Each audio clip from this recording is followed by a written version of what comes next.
I need to share something with you, and I know it might sound a bit extreme, possibly even paranoid, but please, hear me out. What I'm about to say might make you uncomfortable, and you may even want to scroll past it. But I'm asking you to stick with me, because this isn't some wild conspiracy. This is engineered reality, and it's happening right now, affecting you, whether you're aware of it or not. You've probably heard people say that your phone is listening to you, picking up on your conversations to serve you targeted ads. It's a popular belief. Everyone worries about it. But the truth is, that's not the real threat. What's happening is so much worse, so much more invasive and manipulative than simply listening in. If your phone was just listening, at least you'd still have control over your thoughts. But it's not just listening, it's actually rewiring your brain, and you're letting it. If you're ready to face the truth, drop a comment saying, "I'm listening." Because this isn't for everyone. This is for those who are ready to open their eyes and truly see what's going on. A few weeks ago, I was in a meeting with the head of AI development at one of my companies. We were discussing neural interfaces and how they're working on linking human brains directly to computers. But then he said something that shook me. You know, we've been doing this for years.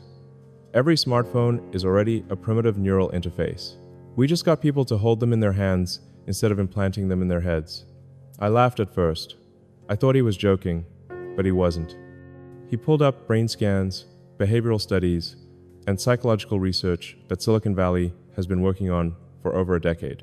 What I saw made me physically sick. Your phone isn't just a tool. It's a device that's using you. Every app, every notification, every scroll is meticulously designed with one goal: to hijack your brain's reward system and reprogram your behavior without you even realizing it. This is no accident. This is the core business model. You're not the customer, you are the product. But more than that, you're the experiment, and the experiment is working better than they ever hoped. Let me explain exactly how they're doing it. Every time you get a notification, your brain releases a little burst of dopamine. That's the pleasure chemical. It's the same chemical released when you gamble, take drugs, or engage in any other addictive behavior. Your phone is designed to deliver that dopamine hit in the most addictive way possible through something called variable reward scheduling. Do you know why you can't stop checking your phone? It's the same reason slot machines are so addictive. You never know when the next reward is coming. Maybe this notification is important. Maybe this scroll will show me something interesting. Maybe this time I'll get the dopamine hit I crave. The uncertainty makes it addictive, and they know this. Every tech company knows this. They've hired psychologists and neuroscientists to make their products as addictive as possible. We call it user engagement, but what we're really doing is exploiting known vulnerabilities in human psychology to make you dependent. On average, people check their phones 96 times a day. That's once every 10 minutes while they're awake. But here's the terrifying part. It's not a choice. It's a compulsion. Your brain has been trained to crave those dopamine hits the same way an addict craves their fix. But it gets worse. This isn't just addiction. It's behavioral manipulation on a massive scale. Every interaction with your phone is reshaping your brain. Every scroll shortens your attention span.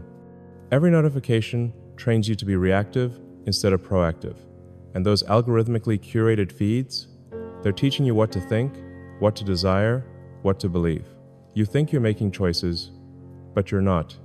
The algorithm is making those choices for you, and it's doing so with one goal in mind: keeping you engaged, not for your happiness, not for your well-being, but so you stay glued to the screen. I had dinner with a former Facebook executive not long ago. He told me something chilling. We tested everything, every color, every sound, every detail, to find the combination that would make people unable to stop scrolling. And when we found it, we deployed it to billions of people. They created the largest behavioral experiment in human history, and it worked. Here's what's happening. Your attention span is shrinking. In the year 2000, the average attention span was 12 seconds. Now, it's just 8 seconds shorter than a goldfish. And it's not your fault. Your brain has been systematically trained to need constant stimulation. You can't focus on anything for more than a few minutes without feeling the urge to check your phone. You can't sit in silence without the need to scroll. You can't even be fully present with the people you love because part of your brain is always wondering what's happening online. And it's getting worse. Your kids are growing up in this digital world, and their brains are being wired differently than any generation before them. We don't know the long-term effects of this, but it's not looking good. But this is just the beginning. What's really terrifying is the way these platforms manipulate you emotionally. The content you see is designed to trigger specific emotional responses. Anger, fear, outrage, these emotions keep you engaged longer than calm or happiness. The algorithms are feeding you content that makes you angry, content that makes you fearful, content that keeps you upset, not because it's true or important, but because it keeps you scrolling. And this is changing the way you think. You're being trained to view the world as more dangerous, more divided, more hopeless than it really is. And you don't even notice it happening. You think you're forming your own opinions? You're not. The algorithm is shaping your reality for you. A data scientist who used to work on recommendation algorithms told me that they could predict with 80% accuracy how you'd think about a political issue, not because they can read your mind, but because they control what you see. And it's happening to billions of people every day. Social media has been shown to spike cortisol, your stress hormone, lower your ability to make rational decisions, and increase emotional reactivity. This isn't a bug, it's a feature. Because stressed, emotional people are easier to manipulate, they're easier to sell to, they're easier to keep engaged. And the more you use these platforms, the worse it gets. Tech companies know exactly what they're doing. They know their platforms increase anxiety, depression, and loneliness. They know Instagram is linked to body image issues and suicidal thoughts in teenagers. But they don't care. Fixing these issues would decrease engagement, and that would hurt their bottom line. So they continue optimizing for addiction and manipulation. We are only at the beginning. AI is getting smarter, and it will only become more effective at manipulating our behavior. We're not far from a future where AI can predict our behavior better than we can. A future where it's nearly impossible to resist. And you know what? We've all been programmed. But we can break free. We can take control of our minds again. The first step?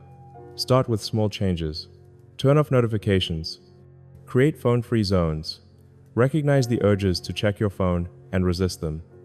Talk about this with others. Make this manipulation visible. What will it take to wake you up? How much of your life will you let slip away before you realize what's been stolen from you? Don't wait until your child asks why you love your phone more than them. Start today.